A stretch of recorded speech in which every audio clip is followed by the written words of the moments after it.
মোকাররম, সৈয়দপুরে ঈদে মিলাদুন্নবী উপলক্ষে কি আয়োজন রয়েছে জানাবেন।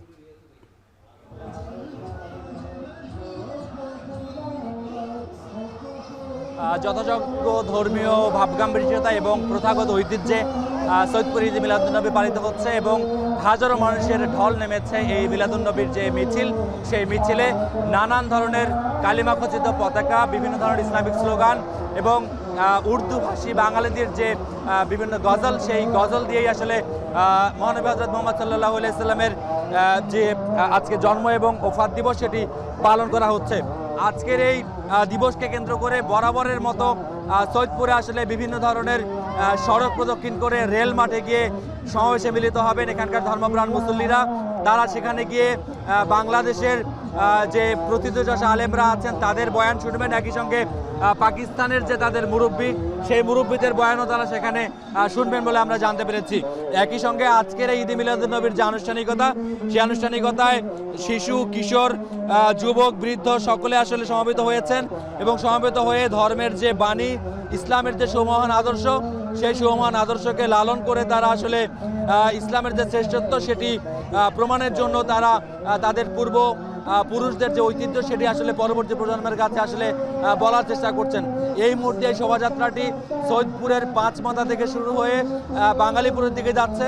বাঙালিপুর থেকে এটি আসলে শহরের যে শহীদ জিগরুল হক সড়ক রয়েছে, সেই জিগরুল হক সড়কের ভিতর দিয়ে এটি রেল মাঠে গিয়ে সমাবেশে মিলিত হবে এবং সেই সমাবেশে মিলিত হয়ে তাদের যে প্রথাগত যে ঐতিহ্য, সেই ঐতিহ্যের সে বয়ান সেটি তারা শুনবেন এবং যেটি আসলে জানবার ব্যাপার সেটি হলো যে এখানে যেহেতু উর্দুভাষী বাঙালিদের উর্দুভাষী মানুষের একটি আধিক্যতা রয়েছে, সেই উর্দুকেই তারা আজকের এই আয়োজনে বেশি প্রাধান্য দিচ্ছেন এবং তাদের যে বয়ান সেটিও তারা বেশিরভাগ ক্ষেত্রে উর্দুতেই দিয়ে থাকেন এবং যেই উচ্চ ভলিউমে আসলে ইসলামী সঙ্গীত বা ইসলামী গজলগুলো তাদের ভাষায় বাজছে, সেটিও কিন্তু আমরা দেখছি যে অনেকখানি উর্দু ভাষাতেই সেটি আসলে তারা শুনবার চেষ্টা করছেন এবং এখানে বাঙালি মুসলমানের যে উপস্থিতি সেটিও আমরা লক্ষ্য করেছি।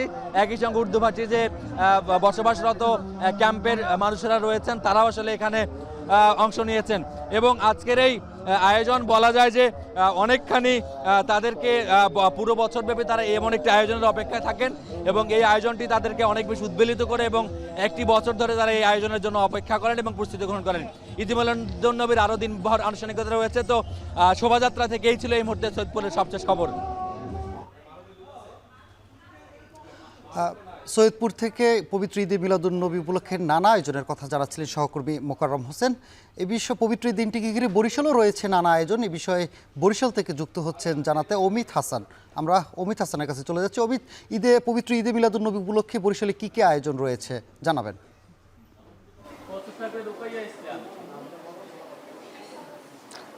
সানি, একটু জানিয়ে রাখি, সকাল 10টা থেকেই বরিশাল ইসলামিক ফাউন্ডেশনের আয়োজনে ইসলামিক ফাউন্ডেশনেরই মিলনায়তনে এবং বিভিন্ন শ্রেণীকক্ষে বিভিন্ন ধরনের রচনা প্রতিযোগিতা সহ হামনাদ সহ বিভিন্ন ধরনের প্রতিযোগিতার আয়োজন করা হয়েছে এবং এতে বরিশালের বিভিন্ন শিক্ষা প্রতিষ্ঠানের শিক্ষার্থীরা এবং মাদ্রাসার শিক্ষার্থীরা অংশগ্রহণ করেছেন এবং এই মুহূর্তে যদি আমরা দেখি যে এই রুমটিতে আমরা রয়েছি সেখানে হামনাদ প্রতিযোগিতা অনুষ্ঠিত হচ্ছে এবং এই অনুষ্ঠানে কিন্তু বিভিন্ন বয়সের যারা শিক্ষার্থীরা রয়েছেন তারা অংশগ্রহণ করছেন এবং বরিশালের বিভিন্ন স্কুল, কলেজ এছাড়া বিভিন্ন মাদ্রাসার বিভিন্ন বয়সের, বিশেষ করে 4র্থ থেকে 7ম 8ম শ্রেণী পর্যন্ত একটি গ্রুপ এবং তারপরে পরের যে শ্রেণীগুলো রয়েছে সেইগুলো থেকে আরেকটি গ্রুপ করে সেখানে থেকে কিন্তু শিক্ষার্থীরা এখানে অংশগ্রহণ করেছেন এবং তারা কিন্তু এই মুহূর্তে হামনাদ প্রতিযোগিতায় অংশগ্রহণ করছেন এবং তারা সামনে এসে যারা বিচারক রয়েছেন তাদের সামনে এসে তারা কিন্তু সেই হামনাদগুলো পরিবেশনা করছে এবং আসলে তার উপর ভিত্তি করেই কিন্তু এই যে প্রতিযোগিতার যে